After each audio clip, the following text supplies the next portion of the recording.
I have finally finished Starfield, and with over 200 hours of gameplay under my belt, I would like to update my review for this game. If you've not actually seen my original review, which was done after 45 hours of gameplay, I'm going to leave a link down below. You should probably watch that first, because most of what I said in that video still stands. But there are some things that I would like to elaborate on or add now that I've got a better understanding, a better feel for this admittedly enormous game. One of the common criticisms of Starfield that I've seen in various comments, articles and reviews is that it is just another typical Bethesda Game Studios game. And honestly, I have to generally agree with that statement. It's just I don't see that as a criticism. I'm someone who has been hoping that Bethesda Game Studios would create a game that was more typical of their games, because I was a little disappointed with Fallout 4 and pretty much uninterested in Fallout 76. But here's the thing.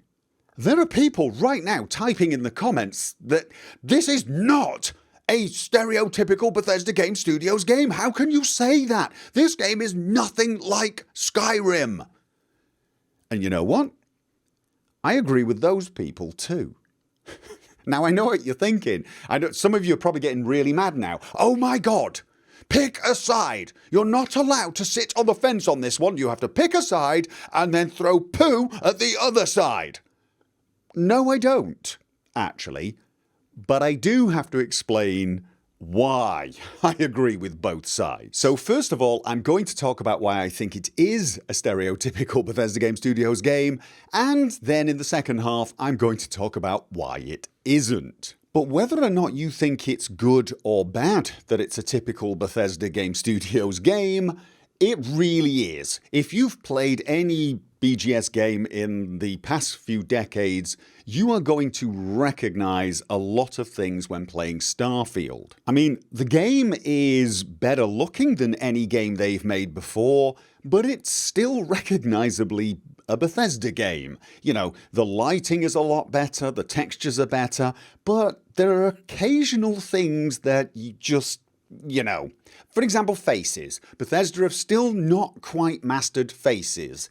This time, it's animations. They're a little off. The quests in Starfield are some of the best that BGS has created, but in typical Bethesda style, they over-rely on quest markers rather than context clues and just good old-fashioned information that you can pick up, read in your journal, etc. It's very often the case where you're just following the dot on the screen. The dialogue in Starfield is really good, actually. They've leaned into it quite heavily. You've got a lot of what you would consider RPG dialogue that doesn't necessarily go anywhere other than to give you background information and lore. Really enjoyed that side of things. But of course, again, typical Bethesda style, the NPCs will not STF you in idle time, and they just keep talking, saying the same thing over and over again, usually at the most inopportune moment. And whilst I do stand by my assertion that this game has less bugs and glitches than I've experienced in their past games, there are still those moments. Sometimes it's not even bugs or glitches. It's just moments where you look at it and you think, that was terrible. Like you're sneaking through an area and you've left your follower right at the start because you didn't want the follower to get spotted. You head into an elevator, you press the button on the elevator, you sneak out, and you hear your companion say, "Hey!" right behind you. And you're like, "What the? Where did you come from?" Sort of thing. There's things like that just, it's once again, this is the criticism phase of it's a typical Bethesda Game Studios game. There are tons of things that are familiar in a good way, and there are loads of things that are familiar in a kind of face-palming way. So I get the feeling that a lot of people who are making these type of criticisms have played previous BGS games and they've enjoyed those games, but they're just fed up of it now. They think that at this point, some of these things should have been fixed, and to be honest, they're absolutely right. Even though I'm still loving the game, I'm still enjoying it, there's a ton of criticisms I've got where it's like, this, you've had years to get this sorted out. And then there are some new things that you didn't need years to figure out. I mean, a prime example of this is the user interface, the heads-up display. When you discover a new planet or a new area, it just comes up right at the center of the screen, as do the experience announcement, right at the center of the screen.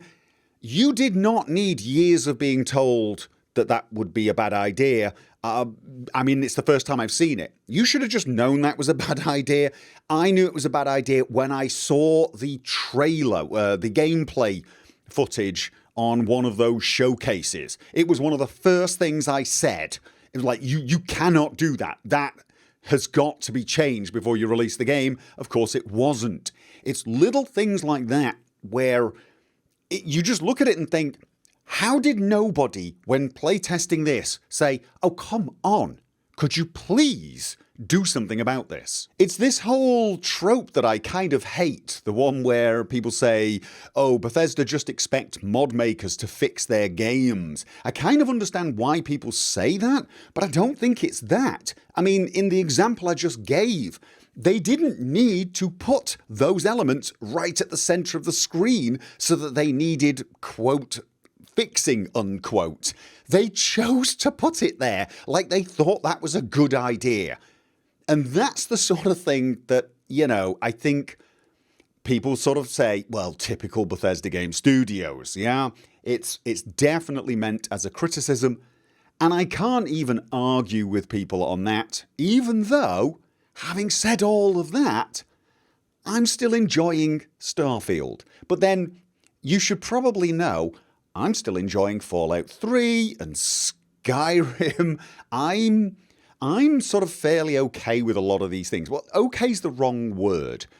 They can irk me and annoy me, but very often they just amuse me. And as a general rule, as long as there's enough going on that I'm having fun, I'll keep having fun. But I thoroughly understand why there might just be a tipping point, so to speak, the last straw that breaks the camel's back, where people just say, nope, that's it, I've had enough now, stop doing things like that.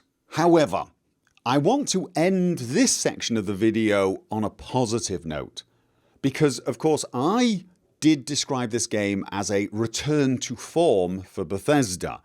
I consider this game a more typical Bethesda Game Studios game than Fallout 4 was, and I'd like to explain why.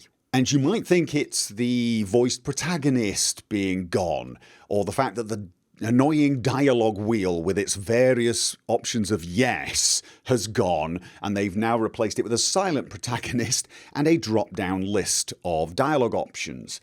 That's a good thing, but that's not the main thing.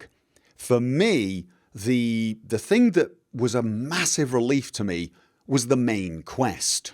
Typical main quests in Bethesda Game Studios games pretty much give you complete freedom to play them at the rate you want to play them, or indeed completely ignore them. We all remember leaving the prison or leaving Helgen and just thinking, main quest? What main quest? I'm over there, and off you go, right? We've all done this. We did it in Morrowind. In fact, Morrowind almost encourages you to do that. The main quest giver early on pretty much tells you to go and do other things. Fallout 4 broke that mold.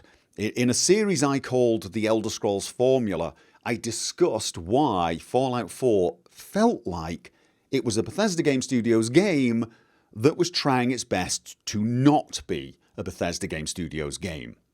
It had a main quest that pretty much dominates everything else. The vast majority of the content in that game, the crafted content, the quest content, is either in the main quest or to some degree locked behind various stages of the main quest. And the quest is such that if you don't follow it, you feel pretty ridiculous anyway. Unless you're role-playing the worst parent ever, but of course that doesn't really give much wiggle room for replayability. You know, there's only so many times you can play Deadbeat Dad. Well, maybe there's not. Maybe there's a whole range. I know right now there are people coming up with a variety of Deadbeat Dad characters to play, but also in Fallout 4, even that would be pointless because realistically, you travel through the entire game the same way each time you play. There's a little wiggle room in the order you do some of the quests, but generally speaking, the main quest is central to your playthrough the entire time, and you're doing things in more or less the same order all the time until towards the end when you finally pick a side. And maybe there's a few different quests now for this one playthrough. It very much is a game where you could have one playthrough, save at a certain point, and then do all 4 endings, just reloading that save. It's that kind of game. Compare this to Skyrim, where you could leave Helgen, head off to the Mages College, become a supreme mage, then become a vampire and start eating people, then go off and become an assassin, and then finally decide you're wanting to interfere in the Civil War. And then at the end of that you think, no, that's my playthrough done. You've not even touched the main quest, but you've done tons of things. And then you could probably have another character who does all the same things, but in a completely different order and in a completely different way, and it feels very different. Whereas in Fallout 4, it just never feels that different. The Starfield main quest, on the other hand, you can pretty much ignore it. There is a sort of a bit at the beginning where you've got to go through it, your usual tutorial, and then it's probably best if you progress the main quest to a certain point until you've got Vasco not following you, for example. But I'm not even totally sure you have to do that. I haven't tried deviating that much, but that's so early on. That is so early on. And at that point, you can definitely just ditch the Constellation main quest and go off and do a ton of other things in whatever order you want to do them. This is what I mean when I say it's gone back to being a more typical BGS game, and it's this that actually gives me hope for things like The Elder Scrolls 6, because it shows that Bethesda were listening. They were listening to the feedback they got, I'm going to use that word, from Fallout 4, and they've responded, and this is a good sign. So how is Starfield not a typical Bethesda Game Studios game?